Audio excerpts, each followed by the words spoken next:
before we dive in, make sure you hit that subscribe button. Trust me, this one's gonna hit differently. I was sitting across from her at that small, dimly lit cafe we always used to go to. The smell of roasted coffee beans mixed with a faint tang of rain outside made everything feel heavy, almost cinematic, like we were in someone else's memory. She laughed at something on her phone, the kind of laugh that once made my chest tighten with warmth, now making it twist with unease. She didn't notice, or maybe she did, how my hand was shaking slightly as I stirred my coffee. I could feel the condensation on the mug, cold against my palms, grounding me. Her eyes sparkled under the soft Edison bulbs, but there was a distance in her voice, a casualness that didn't belong in our conversations. So, he actually drove me to that new sushi place downtown, she said, scrolling through her phone while barely looking up. And you should have seen the way he held the door for me. It was kind of adorable. My fork froze midair. Adorable. Those words lodged in my throat like a stone. I blinked, trying to focus, willing myself to laugh it off. Oh, that sounds nice, I said, voice tighter than intended. My heart started to race, the kind of rapid thump you try to ignore, but can't.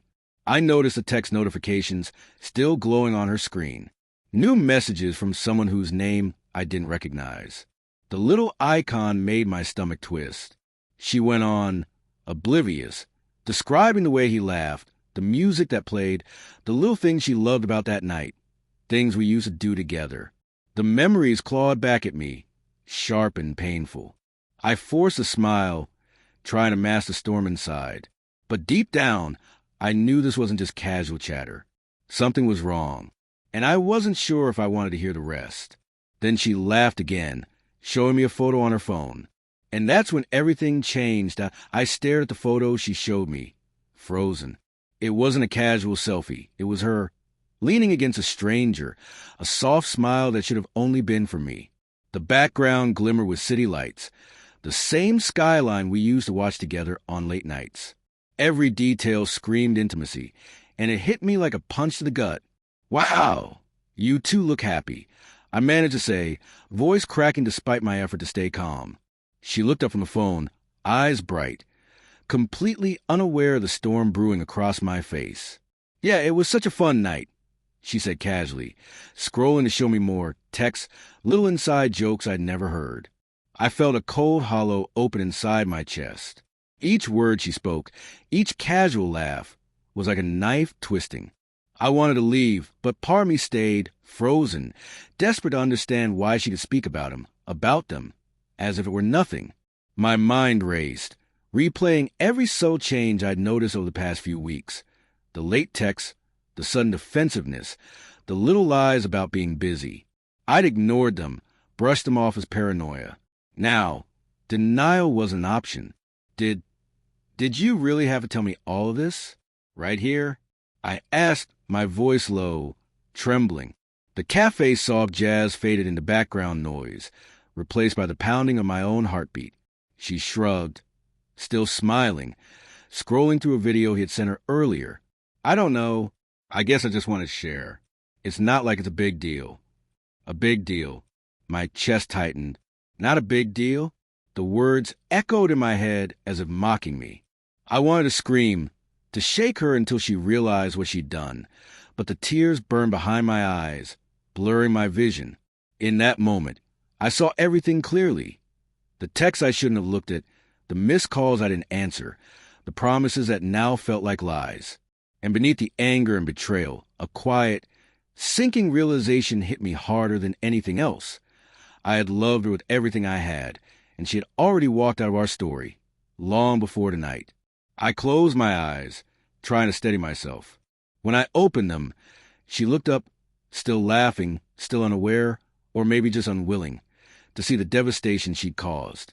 I knew I had a choice, but I wasn't sure if I wanted revenge, or just to disappear. I pushed the chair back, so hard it scraped against the floor. The sudden noise made her look up, startled for the first time that evening. My hands were shaking, my chest tight, but my voice was steady, more steady than I felt. Why? I asked, simple, raw. Why tell me all of this, like it's nothing? She blinked as if confused. What do you mean? I took a breath, my vision blurry with unshed tears. You knew how I'd feel. You knew it would hurt. And you said it anyway. Was any of it real? Or were we just convenient? Her smile faltered. Jim, it's not like that. Not like that. I laughed bitterly. The sound hollow. You laughed. You showed me photos. You proudly told me about him. That's not casual. That's betrayal. I stopped myself before the words cut too deep. I couldn't even finish. The weight of the truth was enough. She looked down at her hands, quiet for the first time. The cafe noise returned slowly, the clinking of cups, the soft murmur of other people. But I felt like I was in a void, alone with everything I'd loved, everything I'd trusted, crumbling around me. I loved you, I said finally, voice low but piercing. Every morning, every stupid fight, every promise, I lived for us. And you treated it like a story you could put on your phone. She looked up, guilt written across her features now. But the damage was already done. I realized I didn't need answers anymore. I needed closure. And closure meant leaving, not explaining, not begging, not hoping she'd suddenly care. I stood, shoved my chair back again, and turned toward the door. The rain outside had stopped, but the streets were slick, reflecting the city lights like shattered glass. My chest ached, but for the first time in weeks, I felt a strange relief. I had chosen myself. As I stepped out into the night, the cool air hit me like a shock.